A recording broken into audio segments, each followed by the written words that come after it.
Namaste, I'm Achyut, and for the science holiday homework, I made a working model of rainwater harvesting.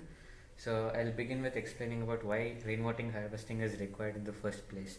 So when it rains, the rainwater gets mixed with mud and other impurities on the ground, and it flows into water bodies and lakes and rivers.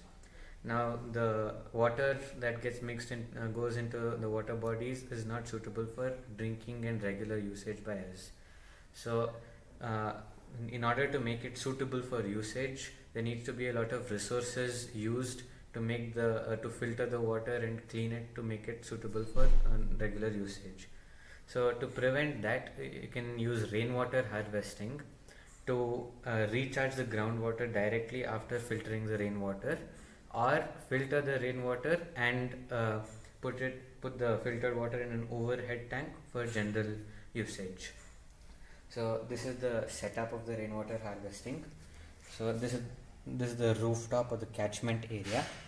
So when it rains, the water gets collected in the catchment area, and there is a hole over here so that the water drains through the pipe and goes into a filter. So the way this filter works is that there is a layer of gravel which purpose is to protect the layer of sand and layers beneath it from erosion and yeah. Next, there's a layer of sand which acts as a coarse filter for large particles, and below that there is the layer of charcoal. So this layer of charcoal acts as an adsorption filter.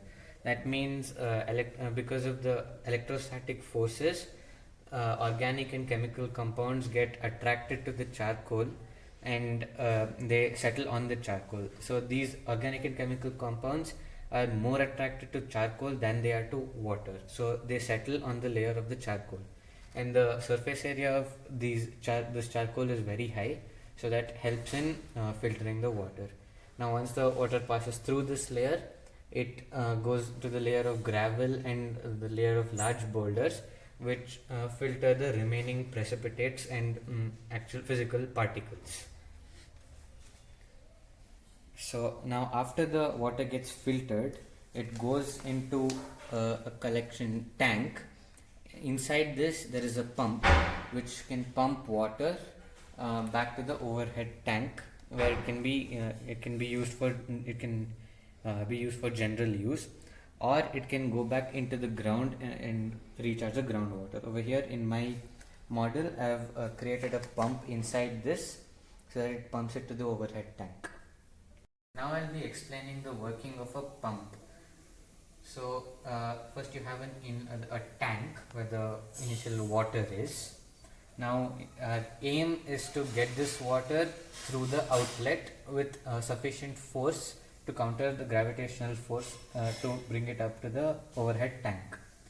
So first you need to already have water inside the casing for the blades. So there is this casing, and inside the casing there are impeller blades, which now there is this motor which is connected to the impeller blades, which rotates.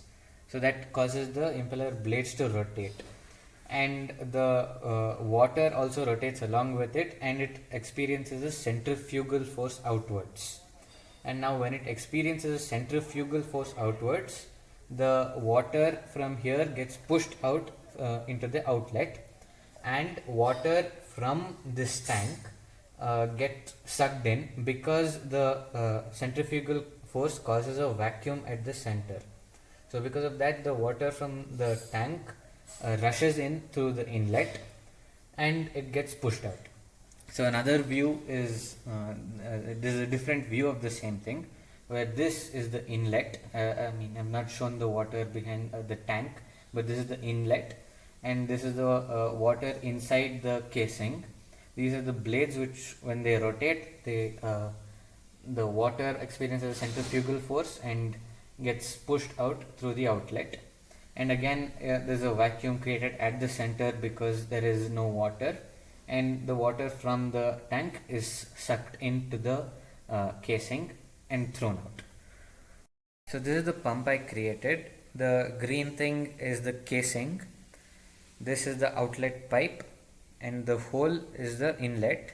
The whole structure goes into a water tank and the water rushes in through the inlet and gets forced out of the outlet. And this is the motor with a switch over here to regulate the rotation of the motor. So I used a DC motor similar to this, and I used a pen refill and stuck it to the circular disc, and to the circular disc I attached plastic pieces as the blades of the impeller.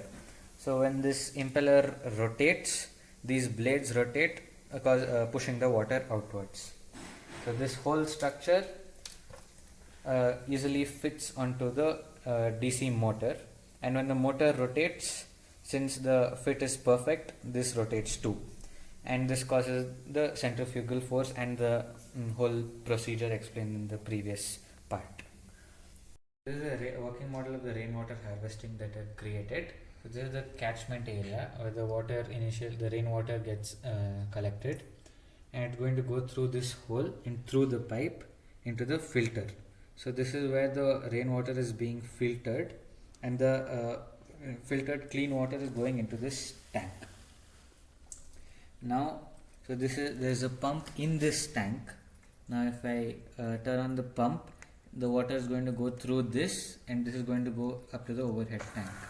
So you can see the water go into the overhead tank.